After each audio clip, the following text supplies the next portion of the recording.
నమస్కారం. RTI 9 news కి స్వాగతం. సంగారెడ్డి జిల్లా సదాశివపేట పట్టణంలో ఓ కాలనీలో క్యాన్సర్తో బాధపడుతున్న మునిసిపల్ సిబ్బంది బాధితురాలి కుటుంబానికి వచ్చి Congress party TPCC working president తూర్పు జయప్రకాష్ రెడ్డి వారికి 10 లక్షల రూపాయల సహాయం చేయడం జరిగింది. కుటుంబ సభ్యులు సంతోషం వ్యక్తం చేసి వారికి రుణపడి ఉంటామని తెలియజేశారు. ఆర్టీఐ 9 న్యూస్ సంగారెడ్డి జిల్లా స్టాపర్ మన్నే మల్లేశం. ఎన్ని రోజుల నుంచి బాధపడుతున్నారమ్మా మీరు? మేము 1 ఇయర్ అవుతుంది సార్. నవంబర్ నుంచి సార్, 1 ఇయర్ ఏం కాదు, నవంబర్ నుంచి క్యాన్సర్ అప్పుడు బయటపడ్డాను. నాకు అప్పటి సంది బాధనే ఉన్నది. ఎట్లా తెలిసిందమ్మా? బ్రెస్ట్ క్యాన్సర్లో గడ్డలు తీసి స్కానింగ్కి పంపించారు సార్. ఆ స్కానింగ్లో క్యాన్సర్ అని చెప్పేసారు సార్. గడ్డలు స్కానింగ్ చేసారు. ఎక్కడ చూపించుకున్నాము? ఇక్కడ మన జెమినీ హాస్పిటల్లో చేయించుకున్న ఫస్ట్ ఆపరేషన్. సెకండ్ ఆపరేషన్ ఏమో సంగారెడ్డిలో ధరణి హాస్పిటల్లో బ్రెస్ట్ అక్కడ చేయించుకున్నాం. హైదరాబాద్ ఏమో రేడియేషన్ కీమోథెరపీ నడుస్తుంది. కొంచెం డబ్బు లేక అయిపోయిన ట్రీట్మెంట్ మళ్ళీ స్టార్ట్ చేస్తుంది సార్. మున్సిపల్ వర్కర్ని సార్ నేను. Contract basic. సన్నబియ్యం 10 తీసుకున్నాం.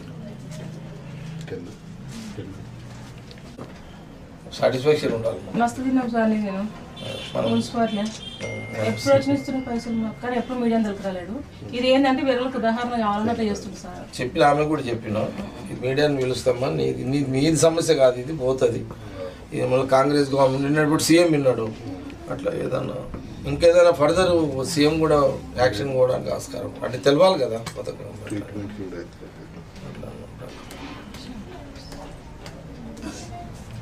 సాయం చేస్తున్నావు, అదే అడిగినాను.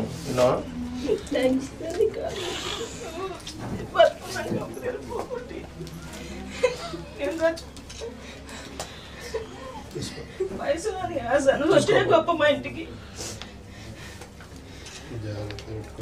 జాగ్రత్త పెట్టుకొని ఈ 5 లక్షలు ఆ అప్పు దిశలో కట్టేసుకో, 5 లక్షలు ట్రీట్మెంట్ చేసుకో. మీ పిల్లలకు స్కూల్కి సంబంధించింది ఏదైనా ఉంటే కూడా నేను చెప్తా. చిరు తర్వాత నిర్మలకు చెప్పి కోఆర్డినేషన్ చేయది విన్నారా? చూద్దాం. నేను కూడా సీఎం నోటీస్ కూడా తీసుకోపోతా, రేవంత్ రెడ్డి దృష్టికి తీసుకోపోతా, దామోదర్ సాబ్ కూడా చెప్తా, నేను హెల్త్ మినిస్టర్ చెప్పి ఇంకేదన్నా మీకు సాయం అయ్యేటట్టు కూడా నేను చూస్తాను. సరేనా? ఓకేనా? చలో.